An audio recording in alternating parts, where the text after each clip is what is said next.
સુરત મહાનગરપાલિકા કમિશનરના બંગલા સામે કોંગ્રેસ પાર્ટીના અગ્રણી નેતાઓ અને નાસિરનગર ઝુંપડપટ્ટી કાંડના અસરગ્રસ્ત લોકોએ જોરદાર ધરણા પ્રદર્શન કર્યું હતું. પોલીસ અને કોંગ્રેસ કાર્યકર્તાઓ વચ્ચે ઘર્ષણ થઈ હતી, જે બાદ પોલીસે તમામ કાર્યકર્તાઓને ધરપકડ કરી લઈ ગઈ હતી. અટકાયત દરમિયાન કેટલાક અસરગ્રસ્તો રડતા નજરે પડ્યા હતા. પ્રાપ્ત વિગતો અનુસાર શહેરના એક જાણીતા બિલ્ડર દ્વારા કથિત રીતે હડપ કરાયેલી મિલકતના મામલે અસરગ્રસ્ત પરિવારોએ ન્યાય માટે ધારણા કરવાની જાહેરાત કરી હતી. કોંગ્રેસના સ્થાનિક નેતાઓ તેમની સાથે જોડાયા હતા. પ્રદર્શનકારીઓ પાલિકા કમિશનરની ચેમ્બર તરફ જવાનો પ્રયાસ કરી રહ્યા હતા ત્યારે પોલીસે અટકાવ્યા હતા. પોલીસ અધિકારીએ જણાવ્યું હતું કે વિરોધ વિના પરવાનગી ધારણ કર્યું હતું અને સરકારી મિલકતને નુકસાન પહોંચાડવાનો પ્રયાસ કર્યો હતો. તેથી કાયદો અને વ્યવસ્થા જાળવવા માટે તેમની અટકાયત કરવામાં આવી છે.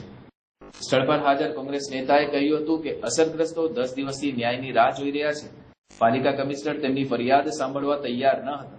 પોલીસ પ્રશાસનની મનમાની કાર્યવાહીનું પરિણામ છે.